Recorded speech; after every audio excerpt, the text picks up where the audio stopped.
লোকমাতৃত্ব দেখে অবাক হয়ে গেলাম, এত সাধারণ মানুষের ভিড়। এবং যদিও এই উদ্যোগ তার সঙ্গে রাজনীতির যোগ থাকলেও থাকতে পারে, কিন্তু এই রাজনীতির পেছনে সত্যি সত্যি যে রাজনীতির অর্থটা কাজ করছে সেটা হচ্ছে নীতির রাজা। এবং এই নীতির রাজা হওয়ার অর্থ হচ্ছে মানব সেবার যে নীতি। রাজনীতি প্রত্যেকে আমরা যারা করি তাদের তো মূল উদ্দেশ্য ওটাই, যাতে মানুষের মুখে হাসি ফুটুক। এই যে সেবাশ্রয়ের ক্যাম্প অভিষেক বন্দ্যোপাধ্যায় ডায়মন্ড হারবারে চালু করেছিলেন, সেখান থেকে যে সফল উদ্যোগ, আজকে সেই জিনিসটার দ্বারা ইন্সপায়ার্ড হয়ে আজকে ব্যারাকপুর লোকসভা কেন্দ্রের অধীনে বিভিন্ন জায়গাতে, ব্যারাকপুর সাংগঠনিক জেলার বিভিন্ন জায়গায় সেবাশ্রয়ের ক্যাম্প হচ্ছে। এত মানুষ আসছেন, উপকৃত হচ্ছে, এবং প্রত্যেক ইকুইপমেন্টের দ্বারা কিন্তু এটা সুসজ্জিত।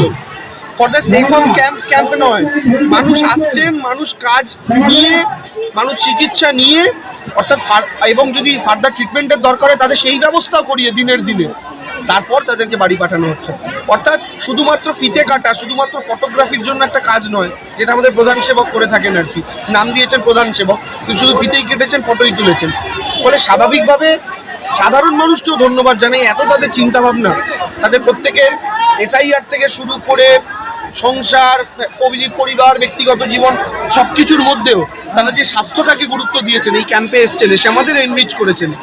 তাদের সাহায্য করতে দিয়ে আমরা দলগতভাবে তাদের প্রতি কৃতজ্ঞ, তারা আমাদের সেই সুযোগটা দিয়েছে। এবং দেখুন, রাজনৈতিক মঞ্চ থেকে ভগবানের নামে স্লোগান তোলা যায়, কিন্তু ভগবান কাদের মধ্যে আছেন? ছোটবেলা থেকে শুনে এসেছি নরনারায়ণ সেবা, অর্থাৎ নরের মধ্যে লুকিয়ে থাকা নারায়ণের সেবা, অর্থাৎ মানুষের সেবা মানে ঈশ্বরের সেবা। এবং সেটারই প্রতিধ্বনি শোনা গেছিল আজ থেকে কয়েকদিন আগে, যে মহান ব্যক্তির জন্মদিন আমরা পালন করলাম সেই বিবেকানন্দের বাণীতে, জীবে প্রেম করে যেই জন সেই জন সেবিছে ঈশ্বর। অর্থাৎ এই যে সাধারণ মানুষের সেবা, তার মাধ্যমেই কিন্তু ঈশ্বরের সেবা করা হয়ে যাচ্ছে। এবং সেটাই রাজনৈতিক মঞ্চ থেকে ঈশ্বরের নামে স্লোগান দেওয়ার চাইতে সেই রাজনীতির মঞ্চকে ব্যবহার করে সরাসরি সেই ঈশ্বরের সেবা যদি আপনি করতে পারেন, তাহলে ঈশ্বর অনেক বেশি খুশি হন। সেই কাজটা তৃণমূল বন্দ্যোপাধ্যায়, সেই কাজটা অভিষেক বন্দ্যোপাধ্যায়, সেই কাজটা পার্থভূমি থেকে শুরু করে